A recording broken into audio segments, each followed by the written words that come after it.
삶을 힘써 행하는 우리 성도들이 되어줄 수 있도록 주여 도와 주옵소서. 이 시간도 우리에게 말씀하시는 주님의 말씀을 사모합니다. 우리 마음 안에 그 은혜를 깊이 마음판에 새기고 그 말씀을 받아서 순종함으로 하나님이 우리에게 약속하신 그 약속의 복을 누릴 수 있는 저희가 되게 주옵소서.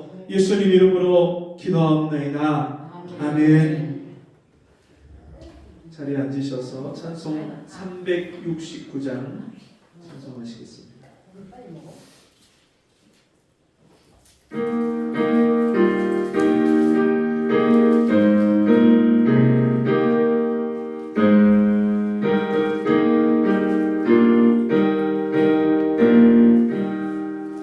내 맘과 정성을 다하여서 주 너의 하나님을 사랑하라. 내 몸을 아끼고 사랑하는 형제와 이웃을 사랑하라.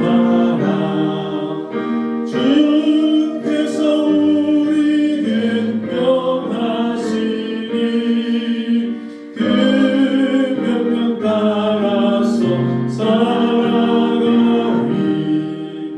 날 미워 해치는 원수라도 언제나 너그럽게 사랑하라.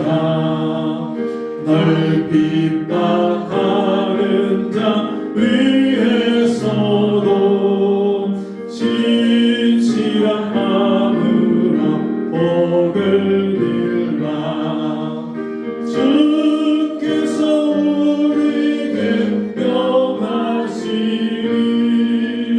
그 명령 따라서 살아가리. 나 항상 주님을 배반하고 형제를 억울하게 괴롭혔다. 이러한 죄인을 사랑하사 주께서 몸버려 죽으셨다. 큰 사랑 받으리모 생명을 다 바쳐 충성. 다시 한번 부릅니다. 내 맘과 정성을 내 맘과 정성을 다하여서 주 너의 하나님을 사랑하라. 내 몸을 아끼고 사랑하는 형제와 이웃을 사랑하라. 주께서 우리에게 명하시니 그 명령 따라서 살아가리. 날 미워 해치는 원수라도 언제나 너그럽게 사랑하라. 널 핍박하는 자 위에서도 진실한 마음으로 복을 빌라. 주께서 우리에게 명하시니 그 명령 따라서 살아가리. 나 항상 주님을 배반하고 형제를 억울하게 괴롭혔다.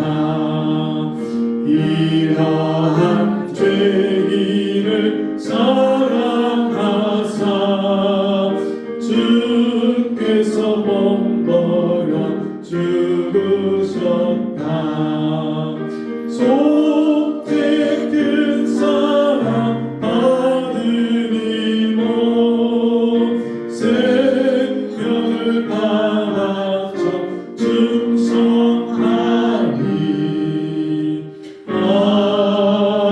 아멘. 성경 말씀 갈라디아서 5장 13절에서 16절 말씀입니다.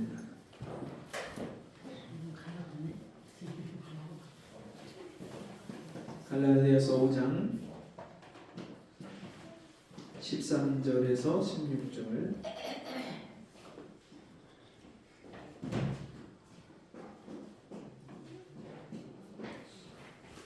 한 절씩 교독하겠습니다.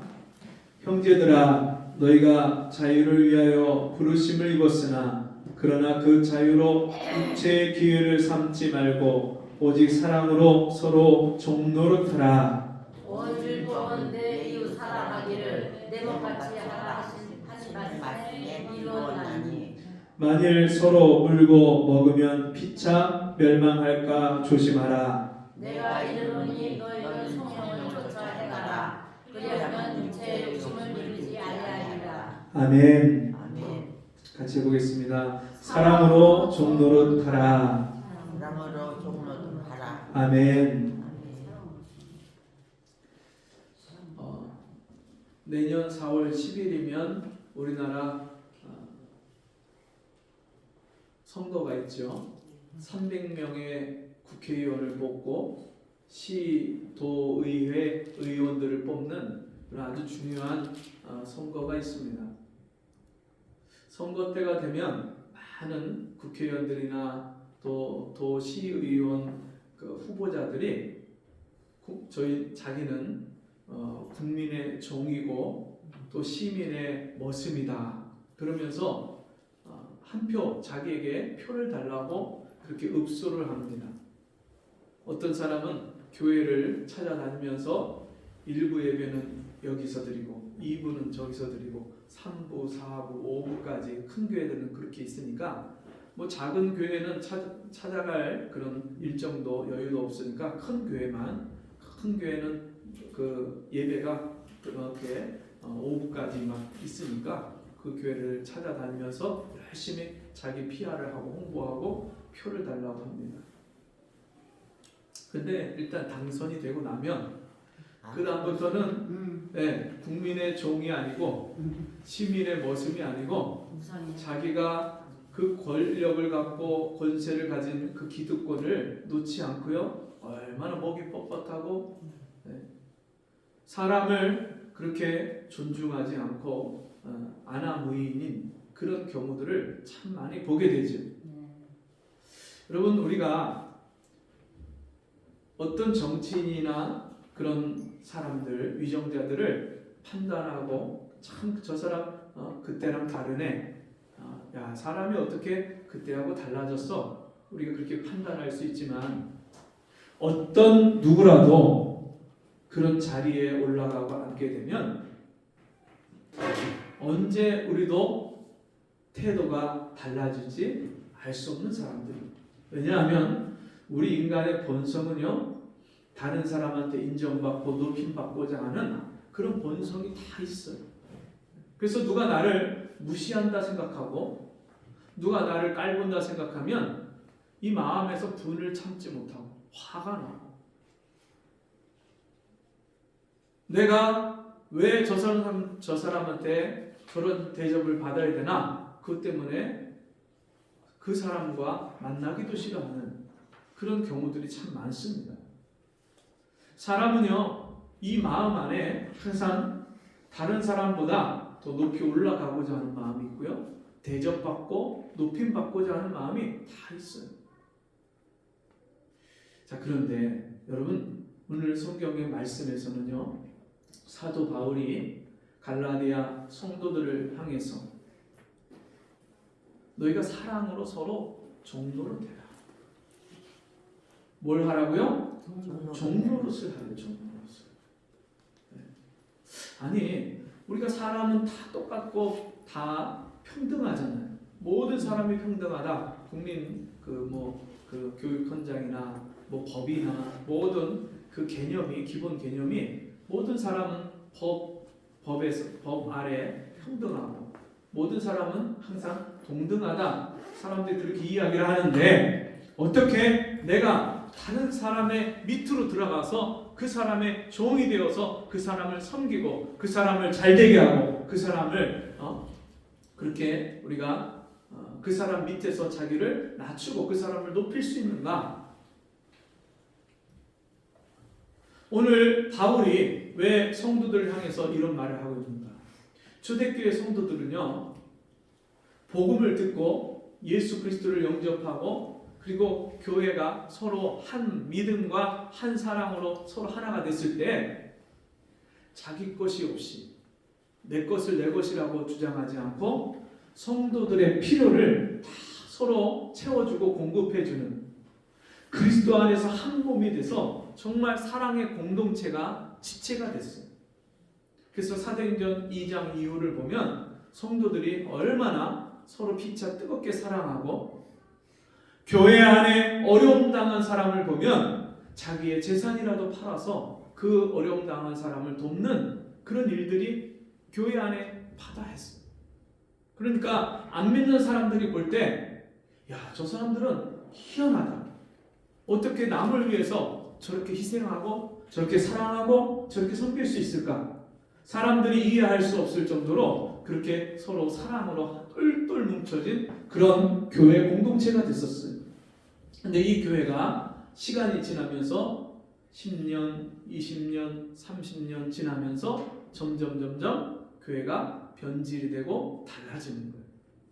교회 안에 하나님의 사랑을 경험하지 못한 예수 그리스도의 십자가의 은혜를 경험하지 못한 사람들이 교회 안에 들어오면서 계산하고 따지고 내가 저 사람한테 이만큼 했는데 저 사람은 나한테 왜 이거밖에 안 해?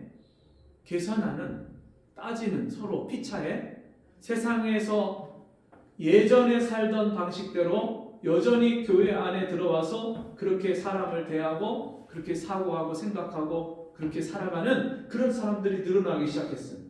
그러다 보니까 고린도 교회에 어떤 문제가 생겼냐면요, 헬라파 과부와 히브리파 과부가 서로 나눠져서 편이 갈라졌어요. 히브리파 과부들은 유대인, 정통 유대인으로서 예수 믿는 그런 사람들을 가리켜서 히브리파 과부들이라 해요. 근데 그 중에서도 남편을 잃고 홀로 된 그런 여인들. 근데 헬라파 과부들은 정통 유대인들이 아니라 저 헬라 문화권에서 헬라 이방인들 중에서 개종해서 예수 믿고 또 외부에 나가서 흩어져서 사는 유대인들 중에서도 이제 늦게 예수 믿었지만 아직까지 헬라 문화를 벗어내지 못한, 헬라 사상을 벗어내지 못한 그런 사람들.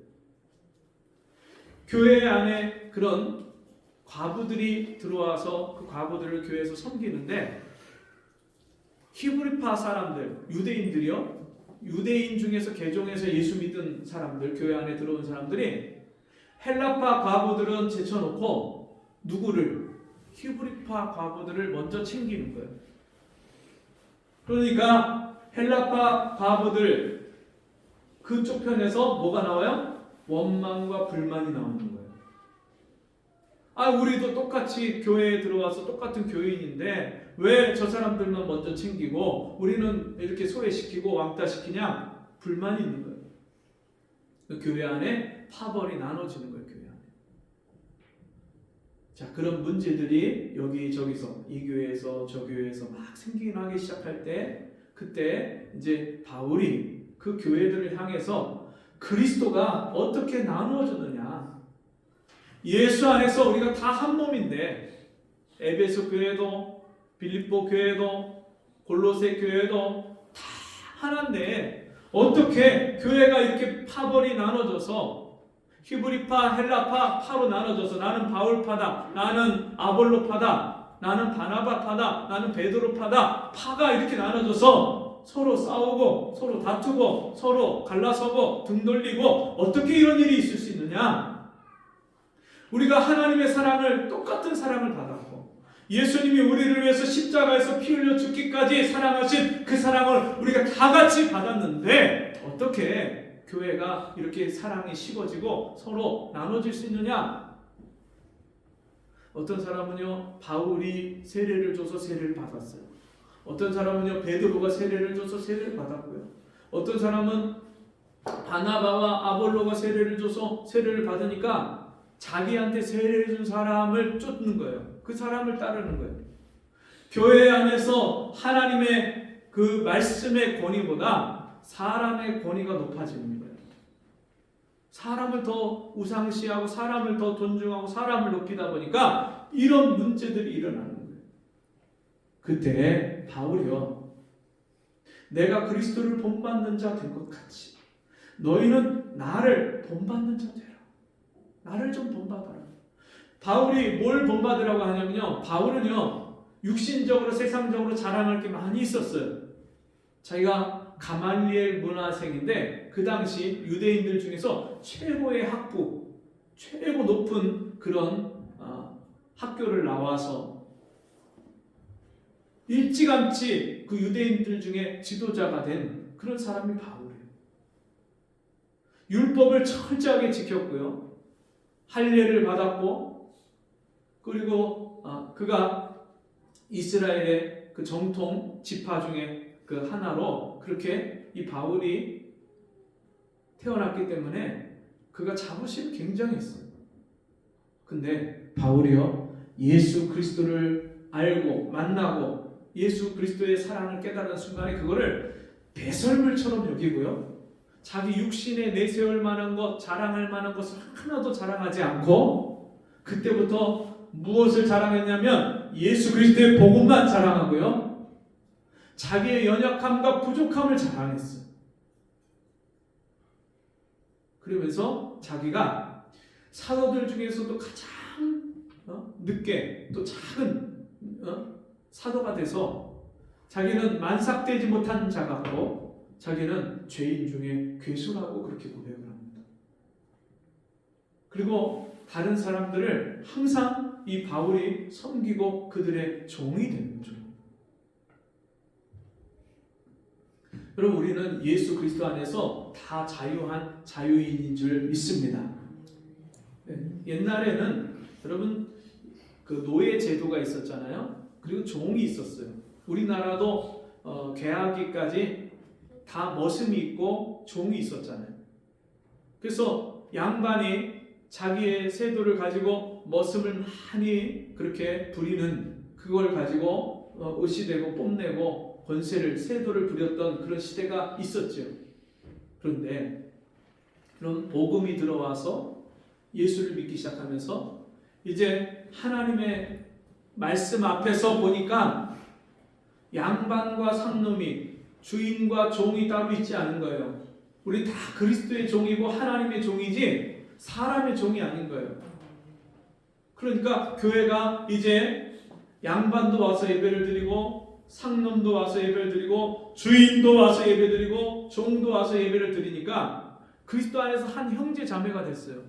그러니까 교회 안에 들어왔는데 지금까지 계속해서 양반과 상놈으로 주인과 종으로 그렇게 지내던 사람이 한 교회 와서 예배를 드리니까 이게 참 어려운 문제들이 있는 거예요. 그러니까 교회가 천막으로 안에를 이렇게 가려놓고 목사님은 양쪽에 이쪽에 사람들 이쪽에 사람들 다 보면서 그렇게 예배를 드리기 시작했어요. 처음에는 남녀 7세 부동석이다 해갖고 남자 성도들 여자 성도들도 가려놓고요, 이렇게 가려놓고 그것을 따로따로 예배를 드리다가 나중에 야 이것도 없애자, 교회 안에서 이게 천막이 뭐가 필요하냐, 치우자. 그래갖고 이제는 남녀노소 다 가리지 않고 같이 함께 앉아서 종과 상놈이 함께, 이제 그 구분이 없이 다 함께 모여서, 어떤 분은요 종인데 그 주인인 양반이 예수 믿고 은혜 받고 성경 말씀을 보니까 이게 자기도 하나님의 종이지 자기가 주인이 아닌 거예요. 그러니까 그 종을 풀어서 자유하게 해주고 그 종을 데리고 가서 예수를 믿겠는데 자기보다 그 종이 더 믿음이 좋으니까 그 종을 신학을 시켜서 그 종이 목사가 됐어요. 그래서 이 양반인 이 주인은 그 교회에서 자기 종이었던 목사님이 목회하는 그 교회에서 거기서 같이 그 목사님을 도와서 목회를 하면서 거기에 장로가 됐어요. 여러분, 이런 일이 교회 안에서 일어났어요. 교회 안에서. 어떻게 이런 일이 일어날 수 있습니까? 여러분, 그리스도의 사랑을 받고 하나님의 종이 된 바울이 성도들에게 먼저 자기가 하나님의 종으로서 여러분을 섬기는 자라는 것을 항상 나타내고 보여줬어요. 그런 사랑과 교회의 전통이 복음이 전해지는 곳마다 계속해서 전해졌고요. 이제 지금까지 전해져서 지금 오늘 우리에게 이 말씀을 하나님이 주실 때 너희가 서로 사랑으로 종으로 되라. 여러분, 이 말은요, 우리가 신분이 종이라는 뜻이 아니죠. 종 노릇을 하라는 거예요. 그 말씀은 뭐예요? 종이 주인을 섬기듯이, 우리가 종이 주인 앞에서 자기를 낮추고 겸손하듯이 다른 사람 앞에서 하나님의 종으로서 다른 사람들을 섬기고 나보다 남을 낮게 여기고,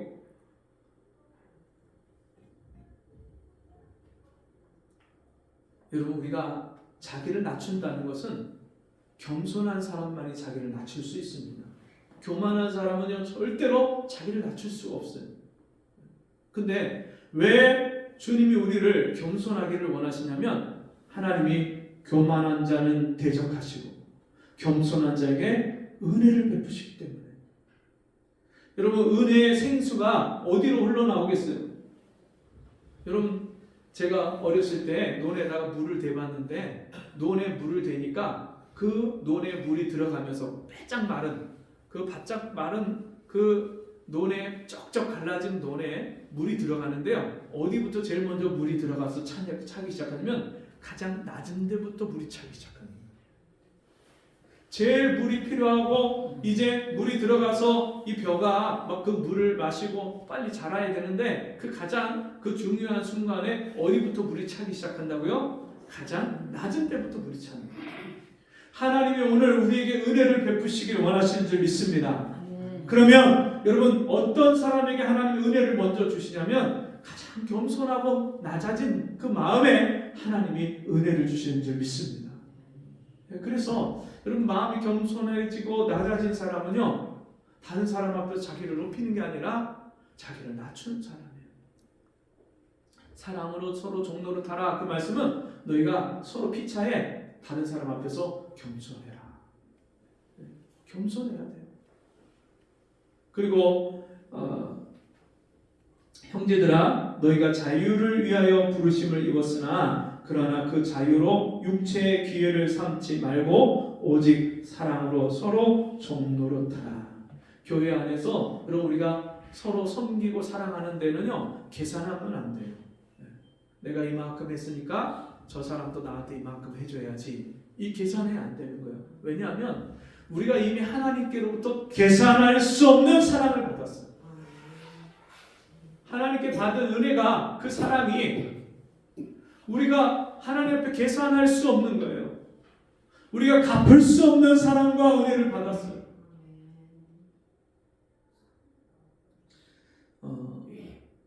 인천에서 목회하시다가 지금은 남양주시 오나무읍이라는 곳으로 가서 목회하시는 목사님이 계세요.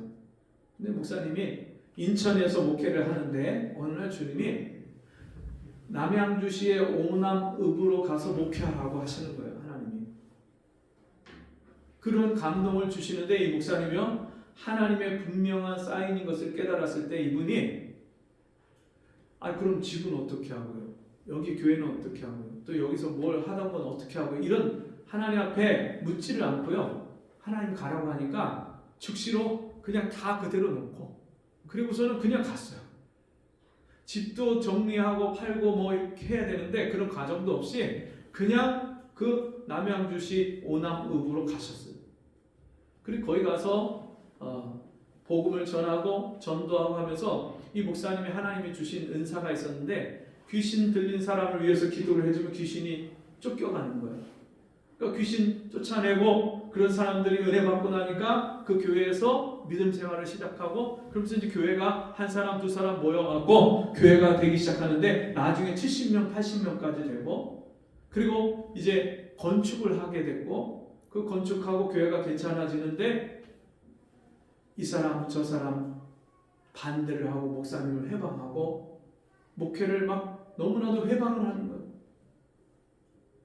그런 일들을 당하니까 목사님이요 그냥 그 교회에서 그거를 그냥 그대로 두고 또 나오셨어요.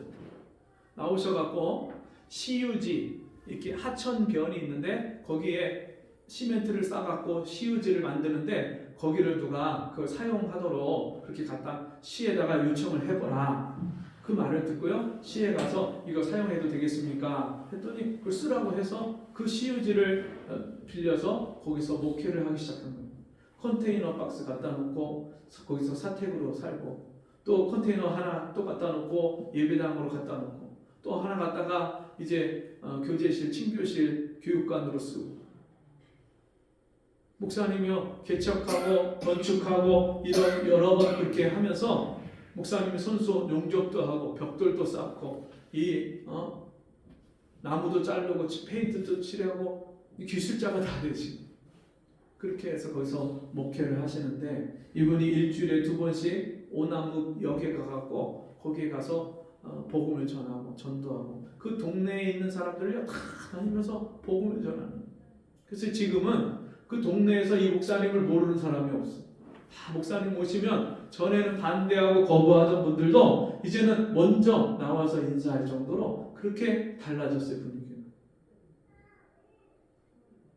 여러분 그 목사님이 정말 성도들 발밑에 가서 그렇게 섬기고 종이 되고 여러분 누구든지 좋은 집에서 편안하게 살고 싶죠. 그 컨테이너 박스에 가서 거기서 추운 데서 더운 데서 그 고생하면서 살고 싶겠어요? 그런데 왜 그런 삶을 살기를 마다하지 않냐면 하나님께 받은 은혜와 사랑이 너무 크니까 하나님 말씀에 즉시로 순종해서 가서 그렇게 하나님이 가라는 곳에 가서 하나님의 섬기라는 영혼들을 그렇게 섬기는 거예요.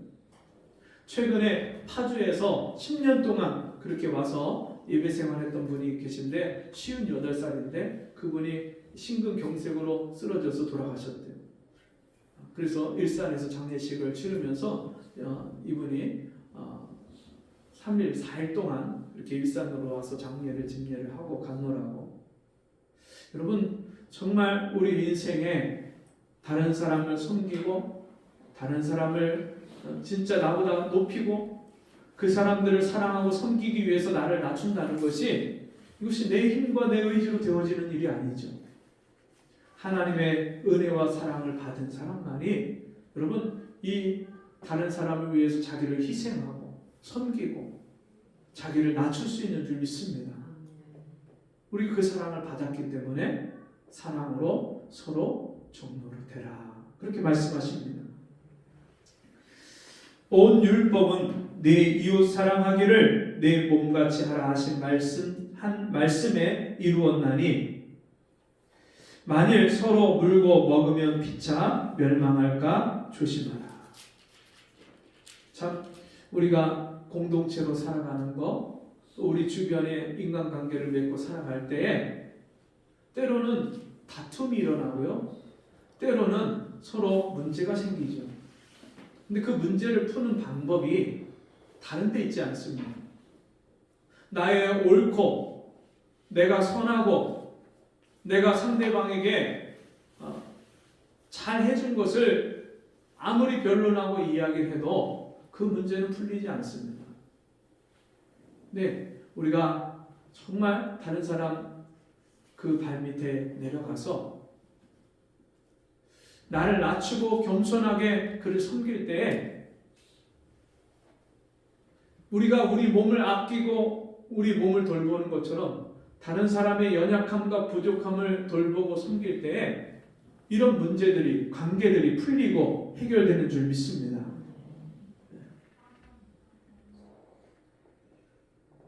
어떻게 그렇게 살아갈 수 있느냐? 16절 이렇게 말씀합니다. 같이 읽습니다.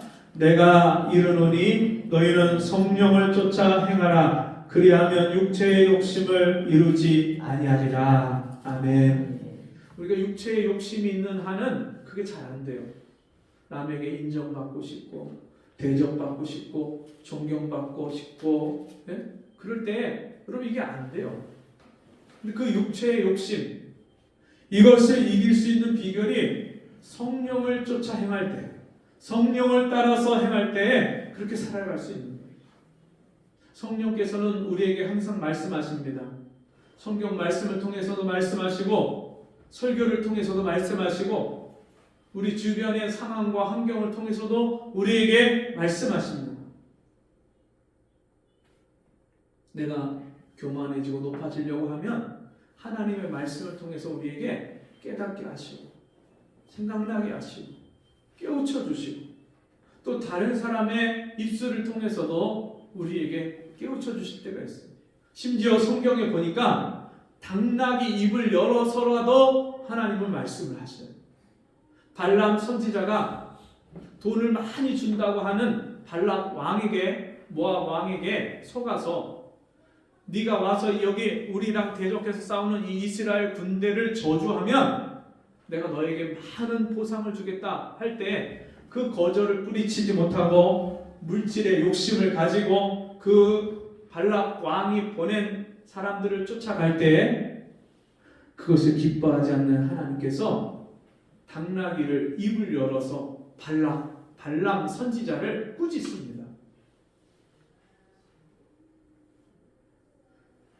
아니 평상시에 말을 잘 듣던 당나귀가 가라는 대로 안 가고요. 계속 옆에 길 옆으로 자꾸 밭으로 빠지고 길을 넘어서서 담벼락에 가서 자기 발을 비비니까 얼마나 아파요. 그러니까 화가 나서 당나귀를 막 두들겨 패니까 당나귀가 입을 열어서 발람 선지자에게 얘기합니다. 당신이 왜 나를 때리냐? 네가 내 말을 안 들으니까 내가 널 때리지. 내가 평상시에 당신 말을 안 들은 적이 있느냐? 그리고 나서 하나님이 발람 선지자의 눈을 열어주시는데 방금 전까지 나귀가 말하기 전까지 보이지 않던 천사가 하나님의 천사가 자기 귀를 막고 서 있는데 큰 칼을 빼들고 서 있는 거예요. 만약에 당나귀가 그 길을 피하지 않았다면 나귀는 살고요 자기는 죽은 목숨입니다.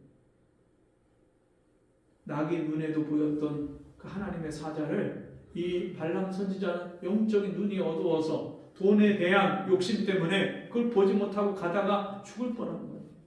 그러니까 하나님이 그 어리석은 선지자를 나귀 입을 열어서 그를 깨닫게 하십니다. 그리고 우리 인생이 얼마나 미련합니까? 하나님의 은혜와 사랑을 받고 내가 감당할 수 없는 은혜와 사랑을 받고 깨닫는 것을 우리가 잊어버릴 때가 얼마나 많습니까? 하나님은 보이지 않고 사람만 보이고 내 마음에 들지 않는 사람, 괘씸한 사람, 나를 힘들게 하는 사람, 억울하게 하는 사람. 여러분, 우리의 영안이 밝아져서 영적인 눈을 하나님이 밝혀주셔서 우리가 사람만 보이는 것이 아니라 하나님이 보여지는 은혜가 있기를 바랍니다. 성령의 인도하심을 따라서 우리가 살면요, 우리가 하나님이요 정말 마음에 안 드는 사람, 그 사람을 위해서 기도하라고 하셔요. 정말 하나님은요 우리에게 기도하기를 원하셔요. 내 말을 안 듣는 자식을 위해서 기도하기를 원하셔요. 정말 우리 가정의 문제를 일으키고 힘들게 하는 남편이나 아내나 누구든지 그 사람을 위해서 하나님은요 기도하게 하셔요. 성령은 기도의 영이에요. 기도를 쉬지 말고 하라고 하셨어요. 쉬지 말고 기도하라. 쉬어가면서 기도하라가 아니라 일 바쁜 일 없으면 한가할 때 기도하라가 아니라 쉬지 말고 기도해라.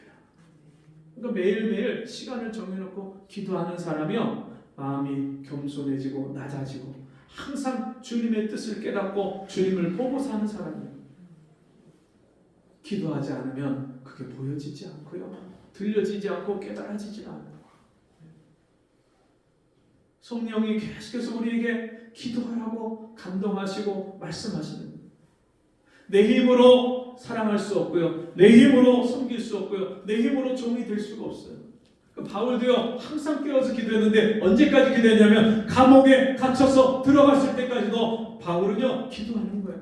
그 감옥에서 지하 감옥에 들어가서 거기서도 하나님을 찬양하고 하나님 앞에 감사하고 기도하는 거예요.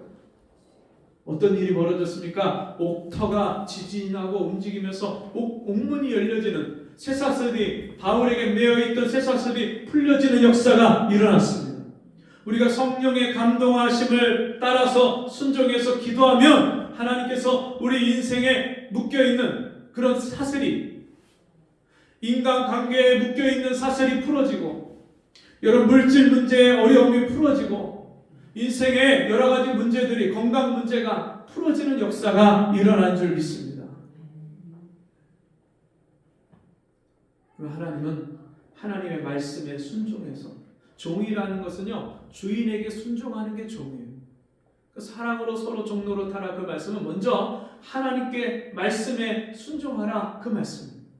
하나님께 순종하면 그 다음에 우리가 다른 사람도 섬기고 사랑할 수 있어요. 하나님 말씀에 순종하기를 하나님이 오늘도 성령을 통해서 우리에게 감동하시고 말씀하시는 줄 믿습니다. 우리 인생은 여러분 굉장히 짧습니다. 그죠? 너무 짧아요. 지금 우리의 살아온 삶을 뒤돌아보면 너무너무 시간이 빠르고 짧아요. 지난 주간에 제가 천안에서 가르쳤던 제자하고 카톡으로다가 잠깐 대화를 했는데 제가 기도하면서 그 제자가 이제 산딸이 이제 아기를 낳을 때가 거의 가까운 것 같아서 이제 거의 아이를 낳을 때가 다 되지 않냐고 그 문자를 보냈더니 23일 날 제왕절개를 하기로 했다고. 그리고 저는 그것도 모르고 그 전에 제왕절개 안 하고 그때쯤이 예정일인 줄 알고 잘하면 크리스마스 날 아이가 나올 수도 있겠다 했더니 그게 아니라 이제 아이가 너무 커서 이제 날 때가 돼서 제왕절개를 하지 않으면 안 된다고 의사가 그렇게 얘기를 해서 23일 날짜를 잡았다고 그런 얘기를 하는 거예요. 그럼 제가 그 아이를 초등학교 3학년, 4학년 때 전도한 아이예요. 그 아이 초등학교 운동장에 가서 전도하고 어떤 때는 오락실에 가서 오락하고 있으면은 오락실을 막 찾아다니면서 어딨나 찾아다니면서 그때 전화기도 핸드폰도 없을 때니까 막 찾아다니면서 그 오락실에서 그 아이를 설득해서 데리고 교회 차 운행을 해서 교회 데리고 와서 전도하고 가르치고 그랬던 아이예요. 근데 그 아이가 결혼하고 이제 아이까지 갖고 그 아이 가졌을 때 그것도 몇 년 만에 가진 거예요. 저한테 기도해달라 목사님 기도해주세요. 그래서 진짜 간절하게 기도했는데 아이가 들어섰어요. 그리고 그 아이 위해서 어떻게 태교를 해야 될지 그러면서 제가 우리 아이들 키우면서 항상 그 아이들 잘 때 자장가로다가 예수 사랑하심 불러주고 그렇게 했는데 최고의 태교는 그 아이 배를 안고 찬양하고 기도해주고 하는 게 최고의 태교다. 제가 그렇게 가르쳤더니 알겠다고. 그래서 교회도 그 남편이 신랑이 안 좋아해갖고 잘 못 나갔었는데 다시 또 교회를 나가고 저 열심히 기도하고 찬양하고 해서 태교 잘 할게요. 그렇게 약속하고 그렇게 했었는데 이제 그 아이가 이제는 곧 이제 아이를 낳고 엄마가 되는 거야. 엄마가. 초등학교 3학년, 4학년 그때 전도했던 그 친구가 이제 애기 엄마가 됐어. 얼마나 빨라. 여러분 그 얘기는 저도 그만큼 나이가 들고 세월이 지났다는 얘기잖아요. 여러분 우리 인생이 이렇게 빨리 세월이 지나가는데 곧 얼마 안 있으면 우리가 다 주님 앞에 서서 너 어떻게 살다 왔니? 하나님이 계산하자고 하실 거예요. 내가 너에게 내 아들 예수 그리스도를 너를 위해서 아낌없이 내어주고 그 예수를 믿음으로 너에게 영원한 생명을 주고 너에게 베푼 사랑과 은혜가 이렇게 큰데 너는 세상에서 어떤 삶을 살아니? 하나님이 우리에게 계산하자고 하시면 우리가 그 하나님 앞에 가서 다 계산을 해요. 근데 여러분 무엇이 남을까요? 돈 많이 버는 게 남을까요? 공부 많이 한 게 남을까요? 하나님이 칭찬하고 야, 너 공부 열심히 했구나 칭찬해 주실까요? 무엇을 하나님이 가장 기뻐하시고 칭찬하실까요? 내가 너를 사랑한 것처럼 너도 그렇게 열심히 사랑해 나왔구나. 참 잘했다. 하나님이요, 그걸 기뻐하지 않으시겠어요? 그것을 하나님이 칭찬하시지 않겠습니까? 저와 여러분이 그 하나님의 사랑을 받았기 때문에 우리 남은 인생 짧은 시간이지만 마음을 다해서 그렇게 사랑하고 섬기다가 내가 발밑에 가면 어떻습니까? 내가 종이 되면 어떻습니까? 하나님이 나의 그 작은 섬김과 사랑을 기뻐하시고 칭찬하신다면 여러분 못할 게 무엇이 있겠습니까? 저와 여러분이 그렇게 사랑으로 종로를 타다가 주님 앞에 서서 주님이 우리를 칭찬하시는 그런 복된 삶을 사시기를 주의 이름으로 축원합니다. 기도하겠습니다. 하나님 아버지, 오늘도 우리에게 하나님 사랑을 들려주시고 알게 하시고 우리가 그 사랑 받았기 때문에 오늘도 주님이 나를 사랑하신 것처럼 주님이 나 때문에 높은 별을 넘어서 이 낮은 땅에 내려오셔서 말구에 나시고 십자가에 죽기까지 피 흘려 죽기까지 나를 사랑하시고 나를 위해 희생하시고 물과 피를 쏟으시고 나를 섬겨주고 구원해 주신 것처럼 그 주님의 은혜와 사랑을 받은 우리가 이제 우리의 남은 짧은 인생을 마음을 다해서 주님의 사랑 가지고 사랑하고 섬기며 사랑으로 종노릇하는 복된 삶을 살 수 있도록 은혜를 베풀어 주옵소서. 예수님의 이름으로 기도합니다. 아멘. 광고 말씀 드립니다. 21일 날 이번 주 목요일 문산 그 터미널 있는 쪽에서 성탄 전도가 있습니다. 시간 되시는 분들 함께 가셔서 복음 전하시고 또 사정이 여의치 않은 분들은 집에서라도 성탄 전도를 위해서 기도해 주시고 또 주변의 이웃들에게도 내가 만나는 사람들에게 이 성탄절에 나를 또 당신을 구원하러 이 땅에 오신 예수 믿고 우리 함께 믿음 생활하자 복음 전하고 그래서 24일, 25일, 24일이 주일이잖아요. 24일 날 주일날 예배 똑같이 드리고요. 25일 날 성탄 예배가 있습니다. 오전 예배만 드리고 마칩니다. 그래서 24일이나 25일 날 우리 성도님들 중에서 한 번씩 초청하실 수 있는 분들 하나님 앞에 그렇게 기도하면서 그렇게 인도를 하시면 좋겠습니다. 자리에서 일어나셔서 찬송 1장 찬송하고 공급기도와 축도 마치겠습니다. 축도로 마치겠습니다.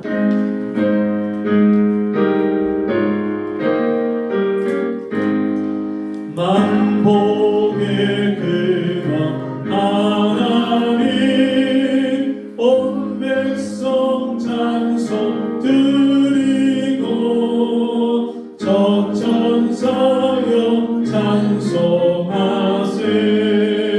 찬송 성도 성자 성녀